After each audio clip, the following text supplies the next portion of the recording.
Nous attaquons à présent le paragraphe 4, qui est un gros morceau du chapitre. C'est le circuit RLC, mais le circuit RLC série. Ça veut dire que résistance, inductance et condensateur sont placés en série. Et en fonctionnement, filtre passe-bas. Alors nous allons évidemment voir en quoi consiste tout ça. Donc l'idée, c'est que nous avons une source de tension alternative qui alimente un dipôle RLC qui est constitué des trois dipôles en série. Et ce qui importe, c'est de considérer que la tension de sortie est prise aux bornes du condensateur, sans quoi ce n'est pas un filtre passe-bas. Pour que le filtre soit passe-bas, il faut prélever la tension de sortie aux bornes du condensateur. Alors, nous appelons VE la tension aux bornes du générateur, c'est notre tension d'entrée du système, et nous appelons VS la tension aux bornes du condensateur, c'est la sortie de notre système. Là encore, nous pouvons étiqueter les tensions JL oméga I aux bornes de l'inductance, RI aux bornes de la résistance, et 1 sur JC oméga I aux bornes du condensateur, si nous appelons grand I le courant unique qui circule dans ces trois dipôles qui sont placés en série. Et pour déterminer la fonction de transfert, c'est totalement immédiat, puisque là encore, en tant que circuit série, il n'y a pas de dérivation, donc on peut appliquer le principe du diviseur de tension. C'est-à-dire qu'il faut mettre la tension, l'impédance du dipôle pour lequel on calcule la tension, en l'occurrence ici Vs, c'est 1 sur JC oméga, divisé par, au dénominateur, nous mettons la somme des impédances, donc L, R et C, c'est-à-dire 1 sur JC oméga plus R plus JL oméga, puisque R et JL oméga sont placés ici en série. Donc là encore, c'est vraiment trivial, c'est vraiment immédiat. Prenez le temps, si ça vous pose un problème, de redémontrer que moyennant le courant I qui circule dans tous ces composants, on peut obtenir Vs en fonction de VE par le diviseur de tension. Et du coup, la fonction de transfert, qui est le rapport Vs sur VE, en reformulant un tant soit peu, c'est-à-dire en multipliant numérateur et dénominateur par JC oméga, on peut réécrire cette fonction de transfert comme étant égale à 1 sur 1 plus JRC oméga, plus, alors là vous allez avoir apparaître un J au carré, fois LC oméga, mais aussi au carré. Donc ça veut dire que finalement on peut réécrire cette fonction de transfert, notamment son dénominateur, finalement comme en fait, un polynôme du second degré, d'où le nom de ce système linéaire du second ordre. Alors, il reste encore à mettre cette fraction, cette fonction de transfert, ce rapport, sous forme, en fait, on peut dire canonique, c'est-à-dire en essayant de retrouver les valeurs canoniques qu'on a déjà utilisées dans le circuit du premier ordre et que nous avions aussi découvert au moment des régimes transitoires. Donc on pose évidemment oméga 0 égale à 1 sur racine de LC, exactement comme nous l'avions fait pour les régimes transitoires. Et alors ici, bien sûr, il faut identifier, puisqu'il reste encore à résoudre le fameux coefficient RC, il faut encore le résoudre moyennant une formulation canonique avec, autant que possible, oméga 0, mais aussi le facteur de qualité que nous avions utilisé lorsque nous faisions l'étude du circuit RLC en régime transitoire. Donc, si on utilise oméga 0 égale à 1 sur racine de LC, vous voyez que le terme du second degré devient J oméga sur oméga 0, mais le tout au carré. Et c'est bien sous cette forme-là canonique qu'on va mettre notre fonction de transfert. Alors du coup, il s'agit de voir comment on peut réécrire RC. Et l'idée ici, c'est de dire que RC est égal à x sur oméga 0. Donc RC oméga est égal à x oméga sur oméga 0, de manière à introduire dans le monôme de degré 1 aussi la forme canonique.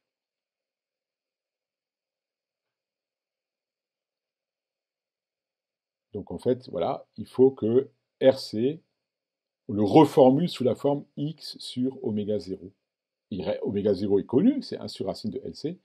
Il reste à déterminer x. Donc c'est trivial, c'est très rapide.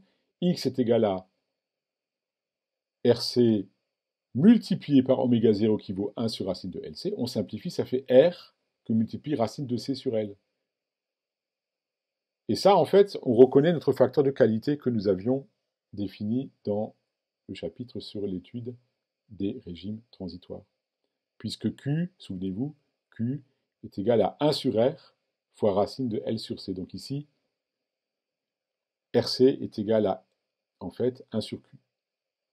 Voilà, donc en fait, on retrouve un peu nos notations de type forme canonique qui sont tellement précieuses, parce que dans la forme canonique, en fait, on travaille avec une pulsation dite réduite. C'est plus oméga, à la limite, qui nous intéresse, c'est oméga sur oméga 0, qui vaudra 1, c'est adimensionnel, et qui vaudra 1 quand oméga égale à oméga 0. Donc voilà, donc on peut réécrire la fonction de transfert sous forme maintenant canonique. Donc c'est une fonction de transfert avec un numérateur ici qui vaut 1. Et au dénominateur, on a donc un polynôme du second degré complexe, 1 plus j fois 1 sur q oméga sur oméga 0, plus j oméga sur oméga 0 au carré. Alors ça, on l'encadre en rouge, ne le retenez pas par cœur, mais enfin, ce n'est pas inutile d'être rapidement capable de retrouver cette forme canonique à partir de la fonction de transfert écrite avec les éléments électriques R, L et C.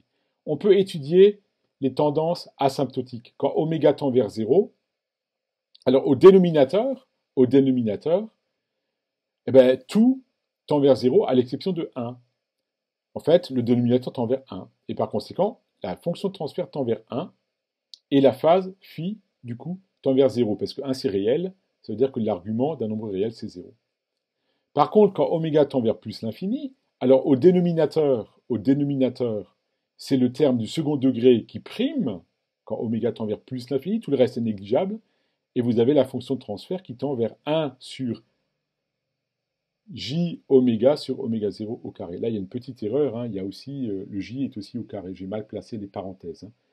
T tend vers 1 sur j oméga sur oméga 0, le tout au carré, et quand oméga tend vers plus l'infini, ça veut dire que t tend vers 0, mais attention, la phase phi tend, elle, vers moins pi, parce que c'est un circuit du second ordre. Voilà, j carré, hein, j'ai oublié tout à l'heure j carré. C'est un circuit du second ordre. Comme il y a 1 sur j deux fois, 1 sur j fois 1 sur j, vous avez deux rotations de moins pi sur 2, ça fait une phase globale de moins pi. Et t tend vers 0, donc le 20 log de module de t va tendre vers moins l'infini, mais avec une pente, cette fois-ci, non pas de moins 20 dB par décade, comme pour un premier ordre, mais avec une pente qui vaut moins 40 dB par décade, parce qu'on a affaire à un second ordre. Donc la pente du filtre est plus importante, 2 fois plus importante que pour un premier ordre. En fait, pour chaque ordre de filtre supplémentaire, on rajoute moins 20 dB par décade à la droite de coupure. Donc ici, je réécris la fonction de transfert parce que la répétition, c'est l'ami de la mémoire. Hein, ça vous permet de vous familiariser avec cette expression canonique d'un filtre du second ordre.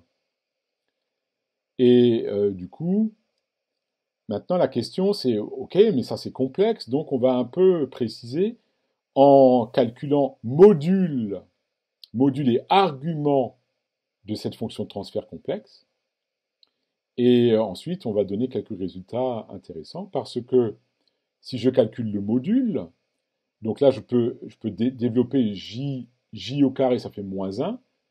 Donc, le module va me donner 1 au numérateur, puisque le module d'un rapport, c'est le rapport des modules. Donc, 1 au numérateur. Et au dénominateur, on aura racine carrée de la partie réelle au carré, plus la partie imaginaire au carré. Je vous laisse regarder tranquillement chez vous à la maison. La partie réelle, c'est 1 moins oméga carré sur oméga 0 carré, qui doit être mise au carré. Et la partie imaginaire, c'est 1 sur... Enfin, c'est oméga sur Q, oméga 0. Ah oui, là, il y a... Oui, oui. Bon, enfin, c'est parce que 1 sur Q, je l'ai sorti de la parenthèse. Alors, évidemment, ce module est assez compliqué, donc on va surtout regarder des simulations. Et pour ce qui est de l'argument, l'argument d'un rapport, c'est la différence des arguments. L'argument du numérateur, c'est 0. Et l'argument du dénominateur, c'est moins, enfin moins à cause, parce que c'est au dénominateur, hein, c'est la différence des arguments. Arc tangente de 1 sur Q, partie imaginaire, 1 sur Q, oméga sur oméga 0, divisé par partie réelle, 1 moins oméga sur oméga 0. Mais attention, là, il y a quand même une subtilité. Il y a quand même une subtilité. C'est que mathématiquement, arc tangente, c'est une fonction qui varie entre moins pi sur 2 et plus pi sur 2. Or, notre déphasage, il doit varier, lui, entre 0 et pi. Ça veut dire que cette formule-là, sur l'argument, en fait, ne donne pas directement la vraie phase physique. En fait, voilà, je mets en surimpression la véritable formule physique qui, comme vous pouvez le voir, est égale à phi égale moins pi sur 2 plus arc tangente de 1 moins oméga sur oméga 0 au carré divisé par 1 sur q fois oméga sur oméga 0.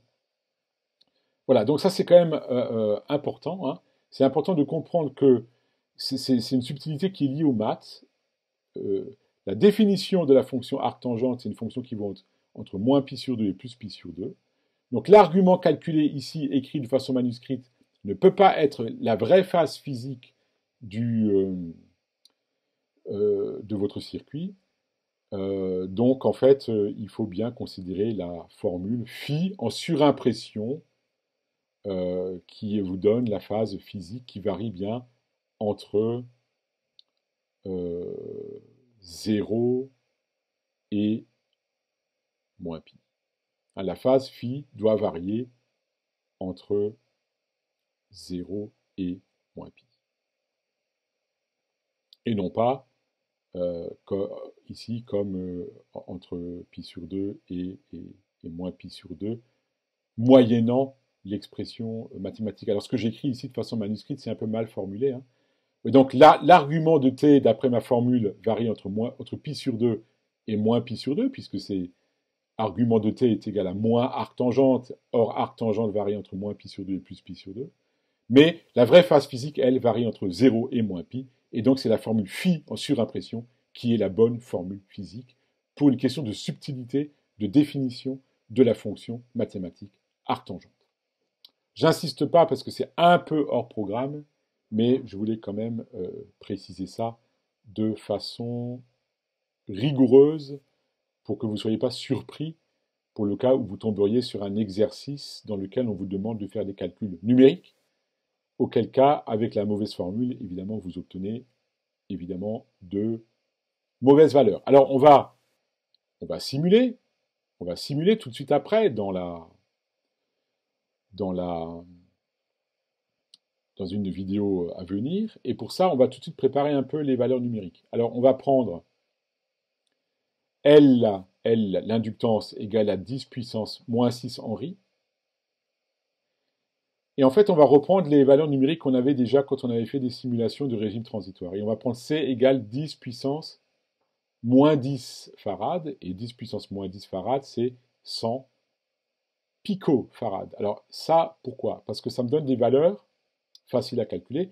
J'ai oméga 0 égale 1 sur racine de LC, c'est-à-dire sur racine de 10 puissance moins 16. 1 sur racine de 10 puissance moins 16, ça fait racine de 10 puissance 16, ça fait 10 puissance 8 radians par seconde. Mais ça, c'est une pulsation. C'est oméga 0 égale 10 puissance 8 radians par seconde. Si je veux la fréquence, Spice, vous vous souvenez, Spice, lui, il gradue non pas en pulsation, mais en fréquence. Donc la fréquence, ça sera 10 puissance 8, ça fait 100 mégas radians par seconde, mais divisé par 2pi, ça va nous amener à une fréquence de l'ordre de 15,91 MHz. C'est une fréquence élevée, mais on s'en fiche. Le logiciel, lui, il simule à n'importe quelle fréquence. Un simulateur n'est pas astreint à des composants qui ont des limites physiques. Le simulateur fonctionne à des fréquences même très élevées, puisque nos composants en simulation seront considérés comme étant des composants parfaits. Donc ça veut dire que dans les simulations, il faudra regarder par rapport à la fréquence F0 de 15,91 MHz. Voilà. Alors, je rappelle aussi que le facteur de qualité, on s'en doute, le facteur de qualité va jouer un rôle. Quand on avait pris R égale 100 ohms, ça a débouché sur un facteur de qualité Q qui vaut 1 sur 100 racine de L sur C, donc 10 puissance moins 6 sur 10 puissance moins 10. Ça veut dire que j'ai 10 puissance 4 racine de 10 puissance 4 qui vaut 100, et ça fait un facteur de qualité qui est égal à 1. Ça, c'est pour se remettre en mémoire un petit peu les valeurs de résistance, pour avoir des facteurs de qualité aux alentours de 1, aux alentours de 1,5, qui vont être des valeurs intéressantes. Je rappelle qu'en régime transitoire, la valeur critique Q à 1,5 permettait d'avoir une valeur particulière, régime critique, et ça correspond à R égale 50 ohms.